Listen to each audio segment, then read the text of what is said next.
Lesson 5. Exodus 17 to 19 talk about Moses smiting the rock. This is on page 7. It's lesson 5. It's on page 7.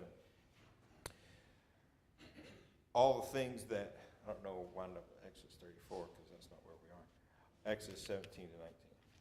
Oh, that's much better. Okay. They had seen and been given bread from heaven. And what was that called, by the way? That bread from heaven was called manna. What is it? They opened their doors. They saw stuff on the ground. What is it? Manna. That's what that's called there. And now they're ready to stone Moses for bringing them out in the wilderness to die. There in verse 4, Moses cried out to the Lord, because they complained, verse 3, they complained. Maybe that's my problem, I complain too much. And then it's in verse 4, so Moses cried out to the Lord, saying, "What shall I do with this people? They are almost ready to stone me." Well, because they accused him in verse 3 of bringing them out to the wilderness, Moses and God, bringing them out in the wilderness to kill them. And so that's what they were complaining about. Instead of having faith of all the provisions that had been given to them up to this point, now something is not just specifically to their liking. Now they complain, "Oh, you're ready to kill us." Do we do that sometimes? The Lord takes care of us, He takes care of us, He takes care of us, and one thing happens. The Lord hates me, that's it. Do we think that way sometimes? Are we guilty of that? I'm not going to give you my answer. You're not going to give me yours. But we know the answer is yes. We know that. Because we're people just like their people. It's the same. So don't feel bad, because you're just a human being. And so we're all there. So Moses said, and that's what he should have done. He cried to the Lord. Moses was always connected to the Lord. That just made him such a great servant and leader of God's people, is because of how connected he was to God. And he cried out to the Lord. What am I going to do with these folks? Number 2, how weak we are, rather. I cannot read. When hardships of the world are upon us, quickly, many faint, quickly. And you think to the Lord's parable of the soils, or the parable of the sower, and you know how that seed went into the stony ground, and it sprang up real fast, and then the sun came and it withered out that plant. And we think about that it kind of that quick death. How many people kind of come in the doors and then very quickly you just never see them again? That kind of idea. And so many people are like that. Many of the children of Israel, that was their attitude. What have you done for me lately? And if I'm comfortable and I think everything's going okay, then I'm on board. But the moment I think that not everything is hunky-dory, I'm out of here.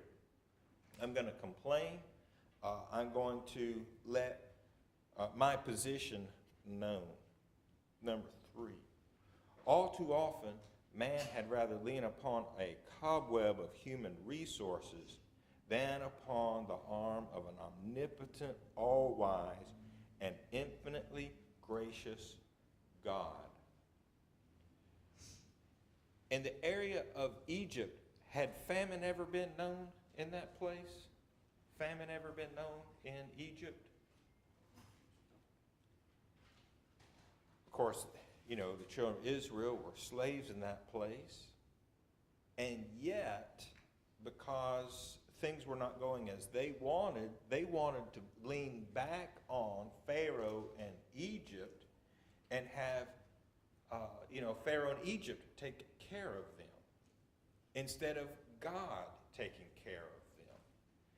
And all too many people are the very same way. People want government to take care of them.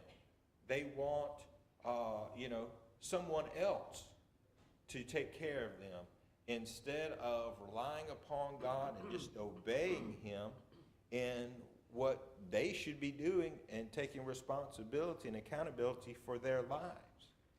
And as such, then, you have situations that we see around the world.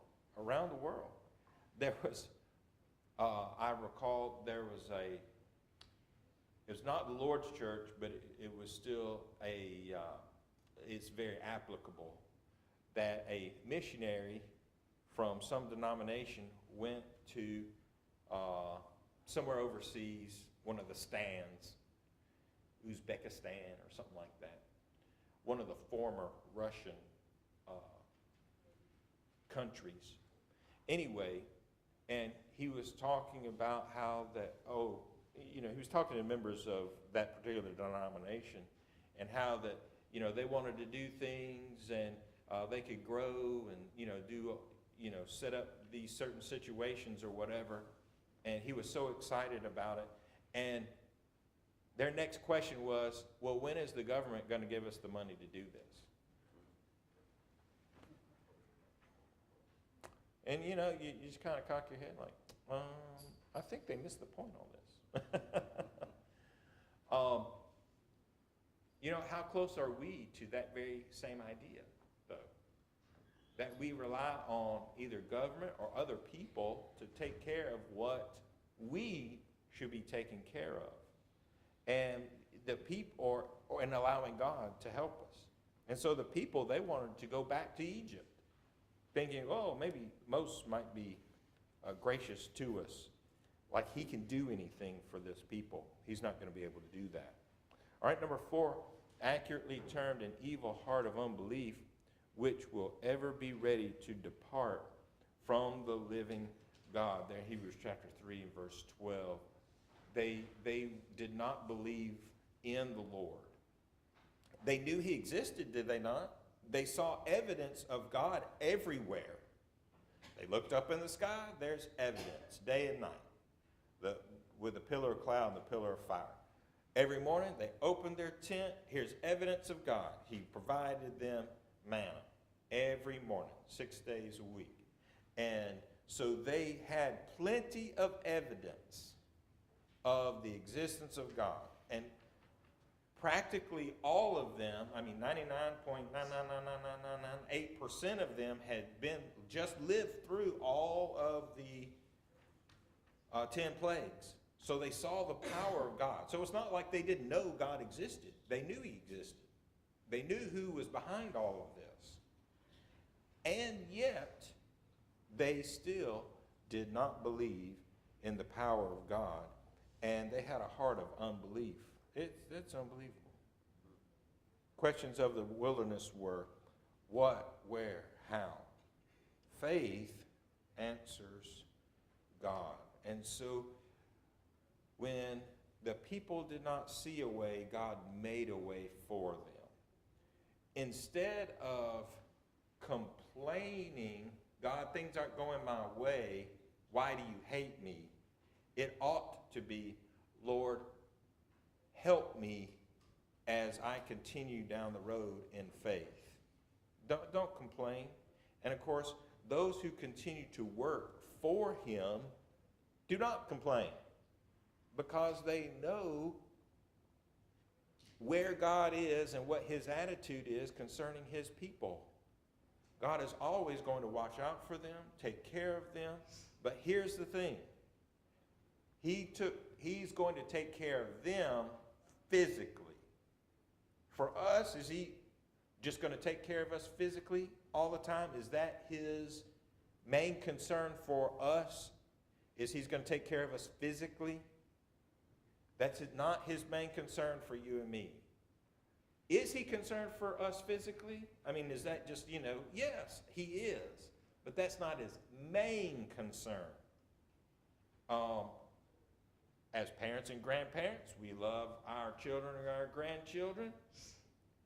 Our main concern is that every day they be taken care of. Now, Is it important that we put presents under the Christmas tree for them? Are we going to do that? We're going to do that, aren't we? Is that our main concern, though? No, no. Some Christmases we're going to have 500 presents under the tree. Oh, I hope not. Some Christmases we're going to have 5 under the tree, or maybe 1. It doesn't even matter, does it? Because that's not the main concern. In the same way or similarly, God is more concerned about our spiritual welfare than he is our physical welfare. He wants us to have a good life. He wants us to physically be able to do things. But that's not his main concern. His main concern is that we have a right relationship with him so that when our physical lives come to an end, we can be in eternity with him. He loves us, and so he wants us to be there. That's his main concern. So let's not live life as though if I don't have everything and every comfort that I think I ought to have in this life, that there's something wrong with God. There's not anything wrong with God.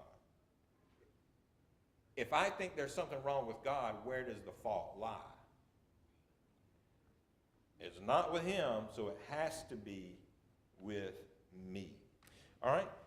So Moses cried out to the Lord, "What shall I do with this people? They're almost ready to stone me." Verse 5 of chapter 17, the Lord said to Moses, "Go on before the people and take with you some of the elders of Israel.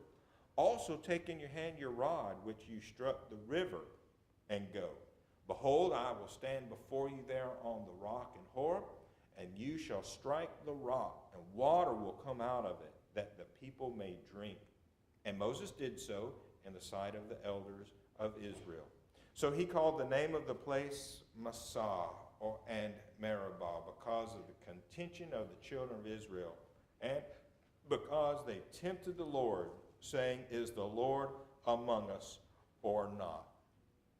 And so God told Moses on this occasion to take the rod that he had in his hand as he waved it over the Red Sea, and the Red Sea parted so that people could walk through the Red Sea on dry ground. Now they want water. God said, "You take that same rod and you hit this rock. And when you hit this rock, and you do it before the elders of the congregation," and that's exactly what he did. Now, are these specific instructions given to Moses? They are very specific instructions. Are they able to be followed by Moses? At every single one of them, he was able to follow.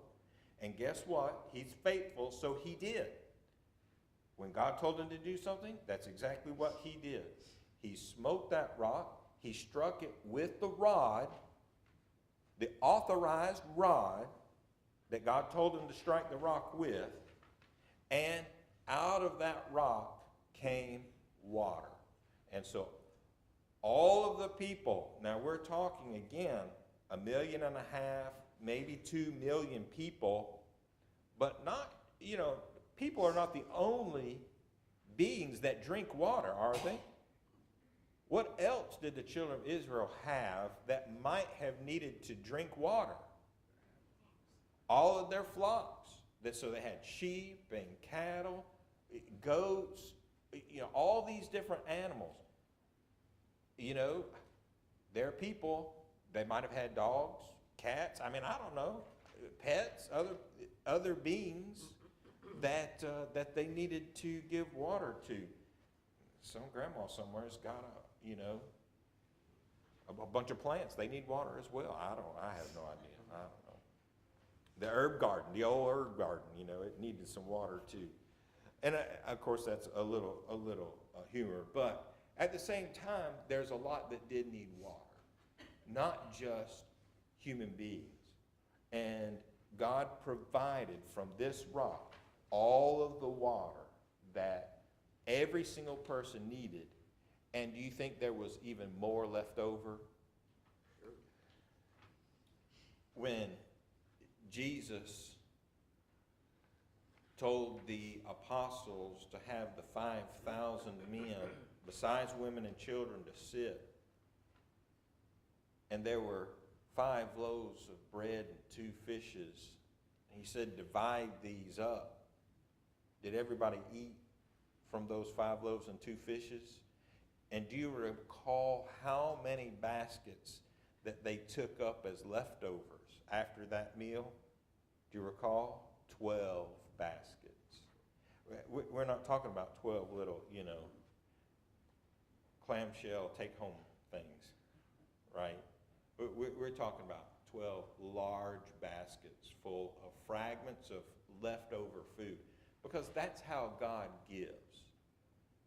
He never gives just barely enough that you have to, you got a budget. Okay, God's giving me this, but I got a budget. No, when God gives you something, He's going to give it, and there's going to be plenty for you and probably several of your friends too. That's how God is. And so, knowing that's the character of God, He didn't just give them water, just barely enough for them for that moment, but He gave them a lot of water.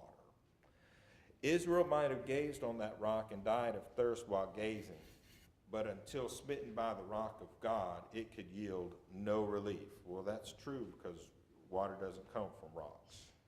The Lord Jesus Christ is the center and foundation of all God's love and mercy to man. To quench our thirst, Christ must need be smitten. Isaiah 53, verse 4. And He did. And what famous conversation did Jesus have about water with someone? And they said, actually she said, I'll give it away a little bit. She said, oh, I want some of this water. Who was that with? You remember? That the woman at the well, John chapter 4. Remember that? And she was at the well to draw water. And he said, look, if you knew who you were talking to, you would ask me, and I would give you living water. You see, at this particular time, when God told Moses, you strike the rock and water is going to flow out of it, what was God really saying? What was He really saying? Now, did Moses have to do what God said to do? Was real water, H2O, was that element literally coming out of that rock? Was it doing it? And the people could drink and give them life? All those things are true. But that's not what God was doing. Now, He did it on a physical level, yes. But that is not what God is doing here. God is telling the people there is going to be living water because He is going to be struck. The people had no idea about that, do they? Does Moses know about that? Does Moses know about his role in this type and antitype? He has no clue. All he's doing is obeying God. But you see, God is not looking at this situation as, oh, hey, these people are complaining, I'm just going to give them water. God looks at this situation and says, here is a prophecy about my son. And that's how God uses this. He says, Moses, I want you to strike the rock. And when you do that, water is going to flow out of it. Meaning that when Jesus is struck down, by the way, I think Genesis chapter 3, verse 15 says something about that. He shall bruise thy what? He shall bruise thy heel. He's going to be struck. Throughout the Old Testament, we see that the rock is going to be hit. And he was, wasn't he? He died on that cross. Did he faint on that cross? Oh, he just fainted. And then he revived. Is that how it was? No. They wrapped him up. He was in linen. They put him in that tomb. They closed that tomb over with a great boulder. Because he was dead. He was struck. And yet, because he is God, did he stay dead? No. What he did instead was he rose again, and from him is now living water. Because of his death and because of his resurrection, life.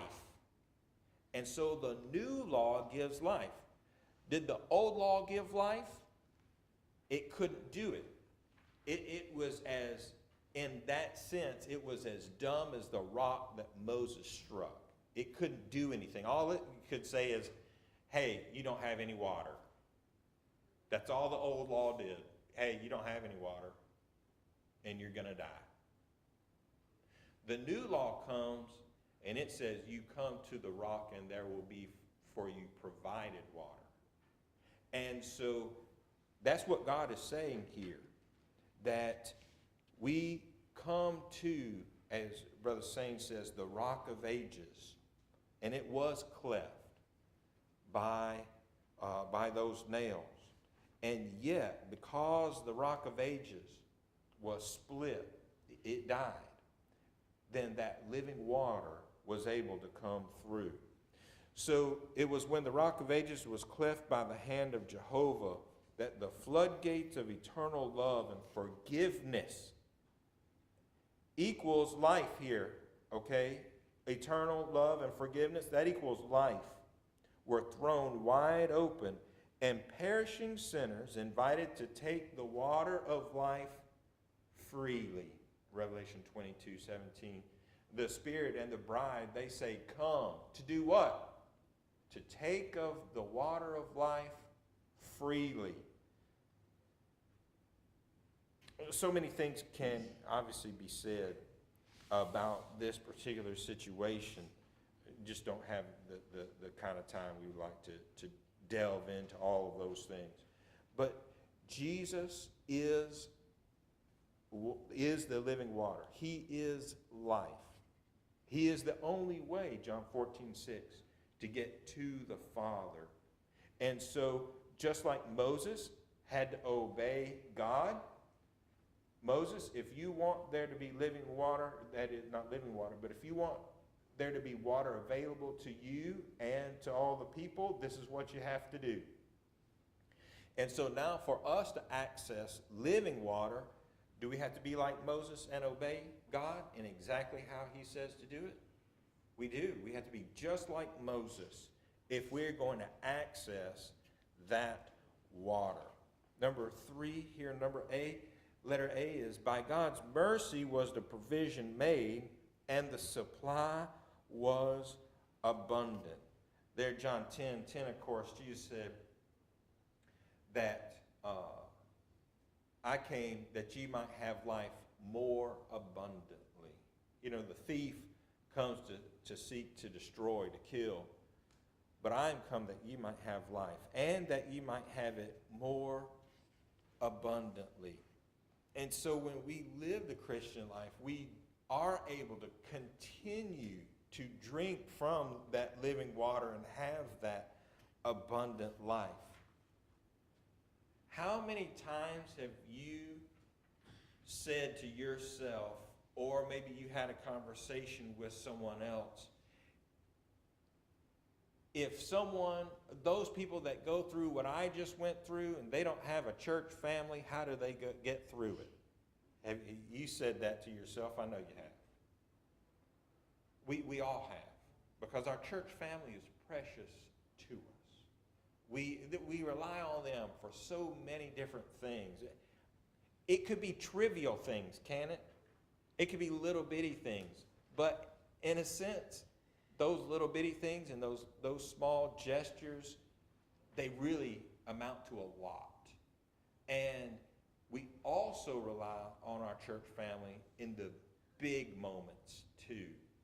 And so, you know, we're able to lean upon God by leaning on his people. And we're so grateful that we're able to have that abundant life Now, an abundant life doesn't mean that we have everything that we want. It doesn't mean that we do not go through the challenges and difficulties of the human experience.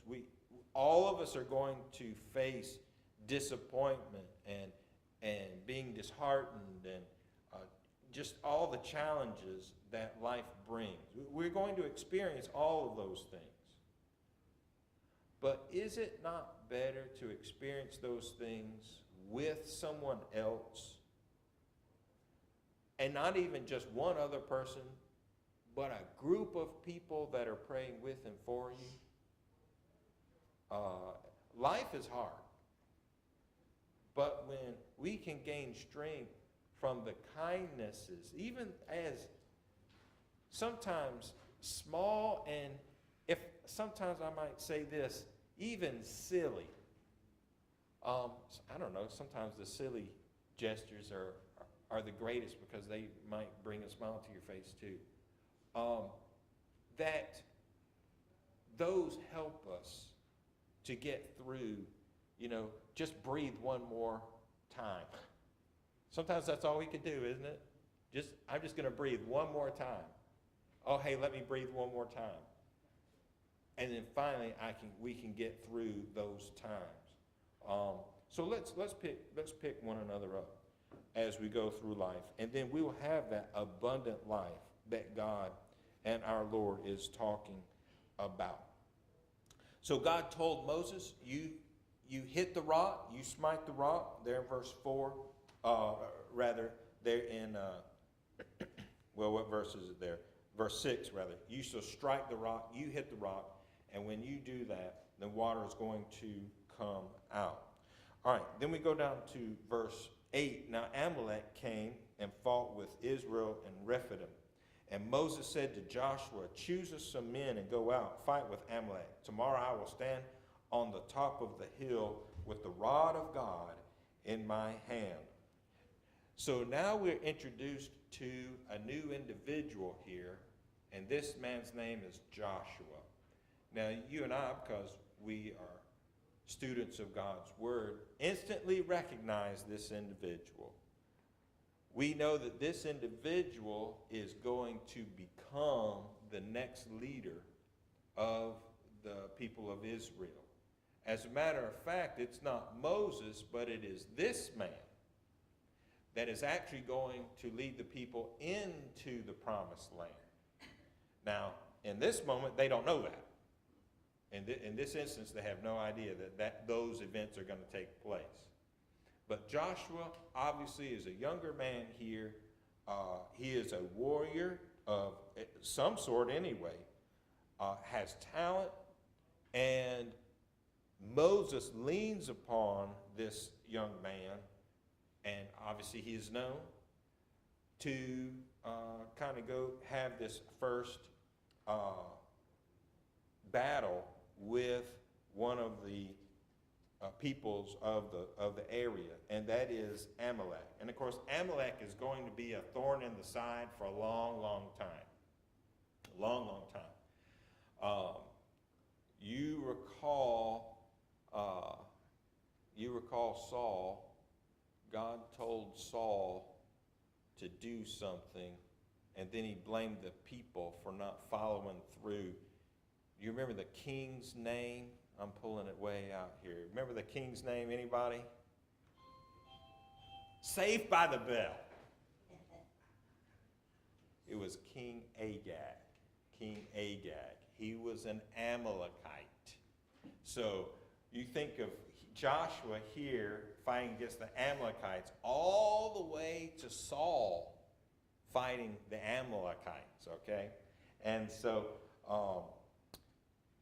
Joshua is going to fight and win, and next week we'll talk a little bit more about how that battle went and the help that Moses needed to get through that battle. Okay, we'll end there, and we'll pick up our parable here, the conflict with Amalek, be next week. If you happen to be traveling next week and are not here, we hope that you have safe travels.